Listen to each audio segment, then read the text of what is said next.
Good morning, Shrewd traders. This is Gary Ender with another free market update. We'll take a look at several markets this morning. First, we're looking at the S&P futures. It's about 6:30 a.m. Eastern Time.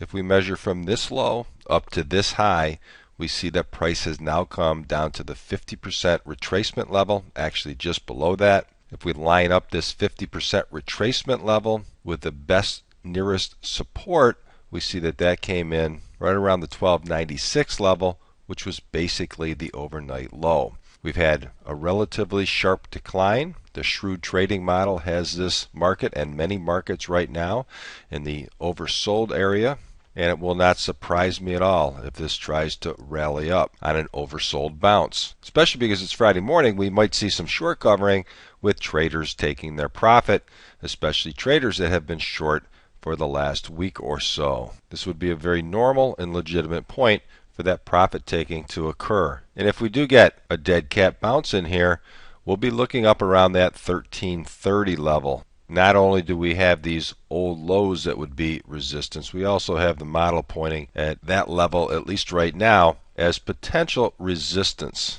But for right now, the important point is, how does this actually close? We know that we've been seeing weakness, especially into the close. Does that happen today, or do we see short covering? That we want to see if the character of the market changes into the close today. The NASDAQ futures obviously in the bearish mode as well by way of the Shrewd trading model. And again, we came down, hit the 50% retracement level, and are trying to move up from this level. But again, it's only 6:30 in the morning. We'll see how this reacts during the day today. And that point that I just showed on the S&P futures is around the 1265, 1270 area on the NASDAQ futures as to the point that we'd be watching for potential resistance. And with both the S&P and the NASDAQ, there's nothing right now that makes me think that this downturn is over on a little bit longer time frame, but short covering and a short covering rally right here might be in order. On the euro dollar, still in the bearish mode with the STM. 26.25 has been my target on this. We say it came very close to that in the overnight action last night. We see a low of 26.42. Bounced off that level so far, and again, profit taking on a Friday would not surprise me at all. We could actually take this last run and put our Fibonacci retracement on that. So here's the 38, the 50, and the 62% retracement. 62% retracement looks very unlikely at this point. And remember, we were working off this descending triangle, and we could measure a descending triangle, but with a support point like this, this was my target rather than the measurement. And this market has gone basically straight down. It's quite oversold at this time. An oversold bounce might be in order, but remember, oversold is a very difficult indicator. Markets can get much more oversold than you think. So if we do get a little bit of an oversold bounce here in the euro dollar, that means the dollar index would be moving down, and that could also have a very short-term bullish effect on some of the commodities such as crude, which we see trying to bounce here in the early morning. If we look at crude on a weekly chart, I had recently talked about it.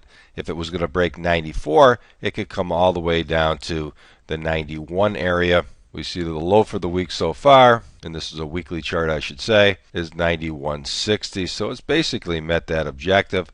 We move back to a daily chart. And again, this is a really big move down from a high of 106.43 all the way down to the low. Matter of fact, today's low was 91.60. I talked earlier this week about gold hitting my target at 1530. From that point, a nice rally here, and I suspect that there's more in this run, maybe up to the 1610, maybe even all the way up to the 1630 area. Nat gas that I talked about earlier this week, the STM has this in a bullish mode, and as I was saying, there's very little resistance up in here, and it's still looking for higher prices. This last consolidation here, right at the 62% retracement level, still looks good to the upside.